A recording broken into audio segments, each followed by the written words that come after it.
फर्जीनगर super hit bulletin शुरू हो चुका है। आपके साथ खबरों में मैं हूं साक्षी मिश्रा। नमस्कार, मैं हूं श्रुतिका, आप सभी के साथ में। और आज आपको देश और दुनिया की तमाम बड़ी खबरें दिखाने वाले हैं विजय चौक से। तो दिल्ली के विजय चौक से हर एक बड़ी खबर जानने के लिए हो जाइए तैयार। अगले 1 घंटे तक हर एक अपडेट आपके सामने रखेंगे और उसके बाद में फ्रेश एंड फास्ट में भी देंगे आपका साथ।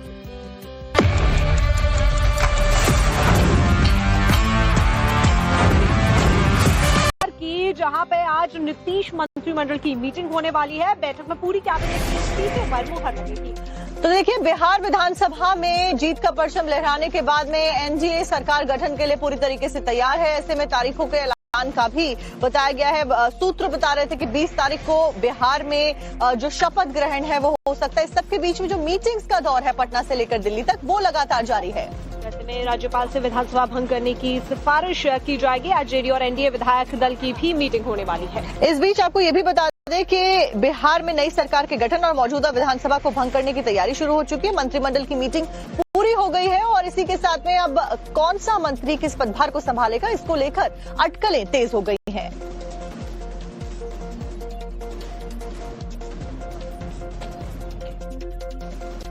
तो बिहार में नई सरकार की शपथ की तारीख भी तय हो गई है। ऐसे में मौजूदा सरकार की आज आखिरी मंत्रिमंडल की मीटिंग होने वाली है। इस मीटिंग में क्या कुछ डिस्कशंस होते हैं, इसके ऊपर नजरें बनी हुई हैं।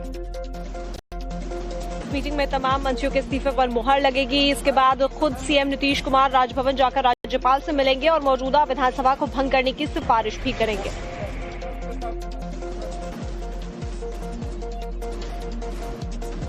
तो एक तरफ जहां बिहार में नई सरकार के गठन को लेकर तमाम जो तैयारियां हैं वो शुरू हो गई हैं, वहीं दूसरी तरफ जो महागठबंधन है अपनी हार को लेकर महागठबंधन भी फिलहाल डिस्कशंस कर रहा है कि आखिरकार कारण क्या कुछ रहे हार के पीछे बिहार में। तो चलिए, विधानसभा चुनाव में हार पर तेजस्वी मंथन करेंगे। चूंकि जिस तरीके से विवाद होता आ रहा है, चाहे वो पारिवारिक कलह हो, लेकिन अब बात होने वाली है कि महागठबंधन फेल कैसे हो गया, उन सभी पॉइंट को लेकर मंथन किया जाएगा। इस बीच पार्टी की चुनाव रणनीति, सोशल मीडिया कैंपेन, सहयोगी दलों के साथ में तालमेल और सीट शेयरिंग के समीकरण पर मीटिंग में चर्चा होनी है। तो वहीं इंडिया अलायंस की बाकी पार्टियों ने महागठबंधन की हार को लेकर चुनाव आयोग पर ठीकरा फोड़ दिया और ये कहा भी जा रहा था कि अगर महागठबंधन हारता है तो इसी तरीके से ये ब्लेम गेम खेला जाएगा।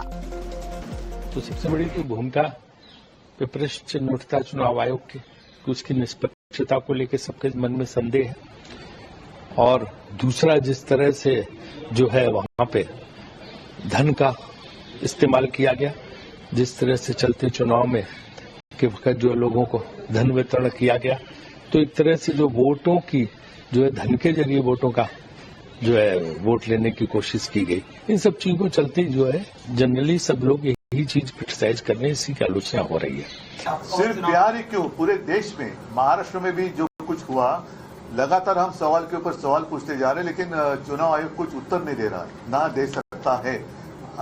जो मैंने बात कही, दोहराता हूं मैं उस बात को। हमने पिछले कुछ दिनों में एक भव्य मोर्चा का आयोजन किया था, यही सवाल हमने उठाए थे, लेकिन उत्तर चुनाव आयोग नहीं दे सकता। ना कांग्रेस के वोट कम हुए, ना लालू जी के कम हुए, ना बीजेपी के बढ़े। बीजेपी के वोट बढ़े नहीं है बिहार में और लालू जी के ना कम हुए, और सबसे ज्यादा वोट लालू जी की पार्टी को ही मिले। ये पूरा डेटा आप ही के चैनल पे भी होगा और आज के अगर पेपर पढ़े उस सब में है। तो मेरे ख्याल से ये 1%, 2% या जो अलायंस, शायद ये सब कांग्रेस को ज्यादा पता होगा। मैं तो बिहार को दूर से देख रही हूँ, मैं वहाँ तो मैं फील्ड पे थी नहीं।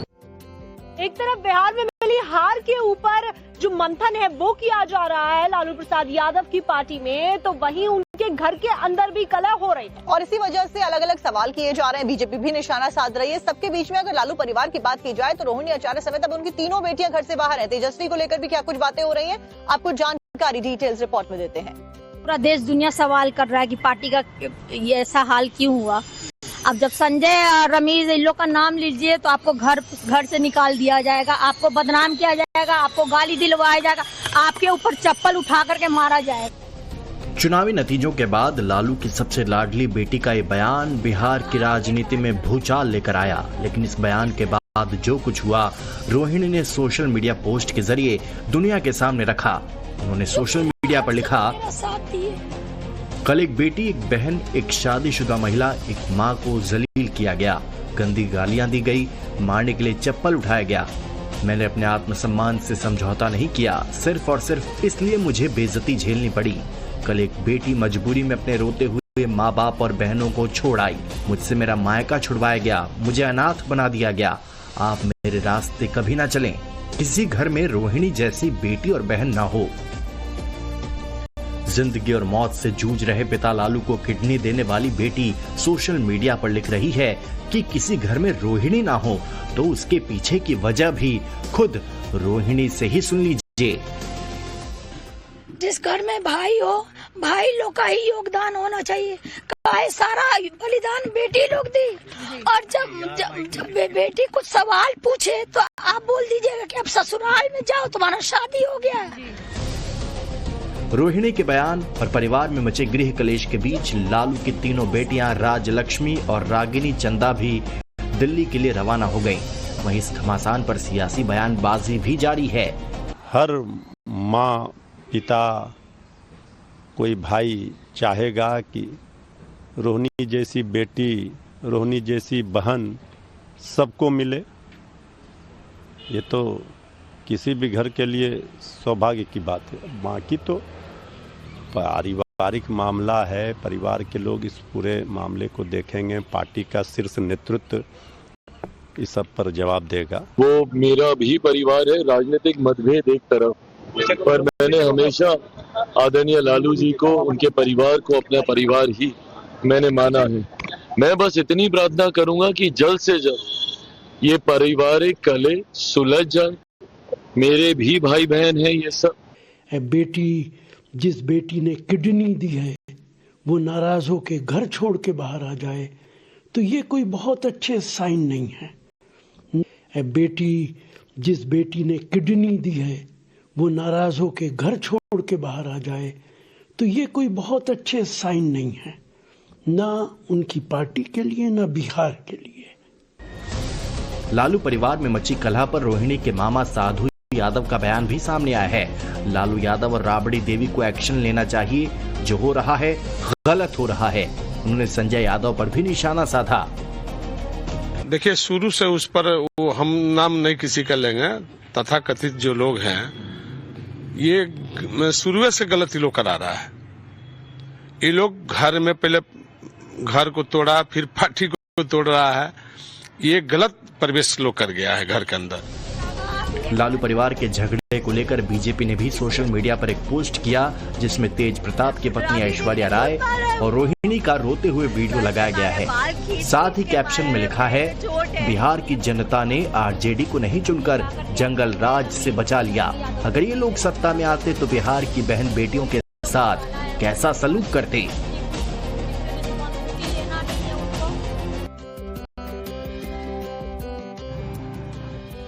ये जिसमें डॉक्टर उमर का जो साथी था आमिर रशीद, अब उसको एनआईए ने गिरफ्तार कर लिया है। इस गिरफ्तारी के साथ ही एनआईए ने यह भी पुष्टि की है कि आमिर रशीद ही इस बम ब्लास्ट में शामिल था और ये एक फिदायीन हमला था। आपको डिटेल्स रिपोर्ट में दिखाते हैं।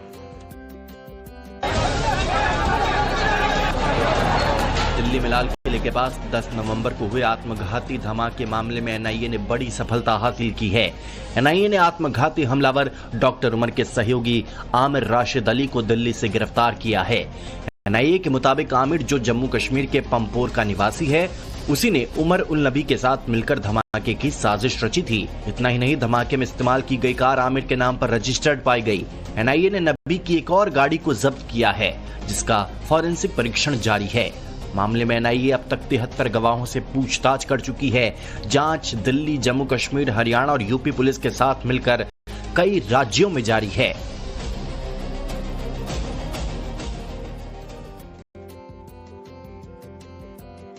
दिल्ली ब्लास्ट में इस्तेमाल गाड़ी यानी कि i20 गाड़ी के लगातार सीसीटीवी फुटेज सामने आए हैं और अब एक और फुटेज ये खुलासा करता हुआ नजर आ रहा है कि 29 अक्टूबर और 30 अक्टूबर को वो गाड़ी अल-फलाह यूनिवर्सिटी के कैंपस में ही मौजूद थी। तो ऐसे में जो कार के आसपास के 50 सीसीटीवी थे उनको खंगाला जा रहा है और उसके बाद में डिटेल सामने आए हैं। आपको बता दें, 29 अक्टूबर को अल-फलाह यूनिवर्सिटी पहुंची थी कार।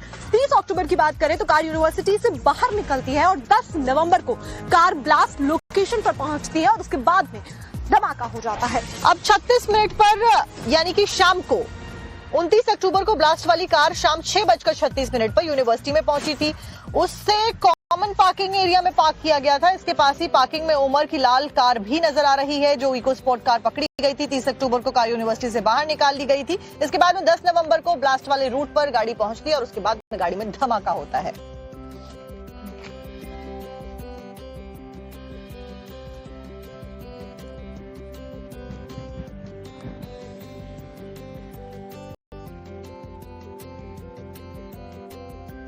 दिल्ली कार धमाके में एनआईए को सफलता मिली है। उमर का दोस्त अब गिरफ्तार कर लिया गया है। आमिर रशीद को एनआईए ने गिरफ्तार किया है। दरअसल ये गाड़ी आमिर रशीद के नाम पर ही रजिस्टर्ड थी और इसीलिए इसको एक अहम सफलता के तौर पर एनआईए की तरफ से देखा जा रहा है। दिल्ली, जम्मू कश्मीर, हरियाणा और उत्तर प्रदेश में जांच लगातार जारी है। 73 गवाहों के साथ में पूछताछ फिलहाल एनआईए अब तक कर चुकी है। तो आपको बता दें, देश के बाकी राज्यों में भी पड़ताल की जा रही है। हरियाणा के मेवात में एनआईए ने छापेमारी तेज कर दी है। वहीं मेवात में लावारिस मोबाइल सीसीटीवी से नए सुराग भी मिले हैं। और एक और फुटेज सामने आया था, जो कि हमने आपको दिखाया इसी कड़ी में। वहीं हरियाणा के मेवात में एनआईए की छापेमारी तेज हुई है। मेवात में लावारिस मोबाइल सीसीटीवी से नए सुराग मिले हैं। आतंकी उमर पर ब्रेन वॉश करने का खुलासा, यानी कि लोगों के ब्रेन वॉश इसके द्वारा किए जाते थे। साथ ही डॉक्टर को रेडिकलाइज करने की कोशिश करता था। मुजम्मिल शकील कर रहा था आतंकी नर्सरी तैयार, यानी आतंकी नर्सरी बनाने की वो पूरी कोशिश में था। वहीं एक और हैरान कर देने वाला खुलासा ये हुआ है कि अल-फलाह यूनिवर्सिटी के कैंपस से 700 मीटर दूर अंडरग्राउंड इमारत बनाई गई थी और मुजम्मिल 15 से 20 बच्चों को यहाँ पर धार्मिक शिक्षा देता था, यानी कि रेडिकलाइज करने की शिक्षा यहाँ पर मुजम्मिल के द्वारा दी जा रही थी।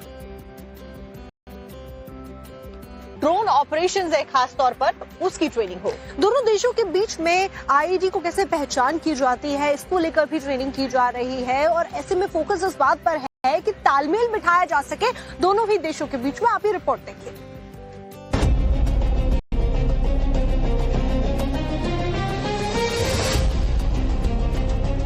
भारत और श्रीलंका की सेनाओं का संयुक्त युद्धाभ्यास मित्र शक्ति 11 बेलगावी में तेजी से जारी है। लगातार 2 दिनों तक दोनों देशों के सैनिकों ने कई अहम प्रशिक्षण गतिविधियां की। जवानों ने high intensity fitness exercise, yoga session और हेलीकॉप्टर से उतारने की ड्रिल यानी हेलीबॉर्न इंसर्शन जैसी ट्रेनिंग की। भारत और श्रीलंका की सेना जहरीले सांपों से निपटने, मानसिक मजबूती, फिटनेस ड्रिल, हेलीकॉप्टर से ऑपरेशनल जोन में उतरने जैसी महत्वपूर्ण चुनौतियों का सामना कर रही हैं। यहाँ हो रही कठोर शारीरिक गतिविधियों और विविध सैन्य अभ्यासों ने न केवल सैनिकों की शारीरिक क्षमता, मानसिक मजबूती और परस्पर तालमेल को बढ़ाया, बल्कि दोनों देशों की सेनाओं के बीच अंतर संचालन क्षमता को भी सुदृढ़ किया। भारत और श्रीलंका दोनों देशों के सैनिकों ने high intensity fitness drills, stretching और योग के कई सत्र किए। सेना के मुताबिक इन गतिविधियों ने संयुक्त दलों के बीच बेहतर समन्वय, अनुशासन और टीम भावना को बढ़ावा दिया। टेक्निकल स्तर पर महत्वपूर्ण अभ्यास भी किए गए। श्रीलंकाई सेना ने ऑपरेशन इंद्रसेना पर केस स्टडी भी साझा की, जबकि दोनों सेनाओं ने छोटे दल की अवधारणा, आईईडी पहचान और निरोधक उपायों पर भी चर्चा की। जहरीले सांपों से निपटने, सर्वाइवल प्रशिक्षण और लीडो जंप जैसी गतिविधियों ने मनोबल और भरोसा बढ़ाया। साझा लाइव फायरिंग सेशन के साथ प्रशिक्षण चरण सफलतापूर्वक पूरा हुआ।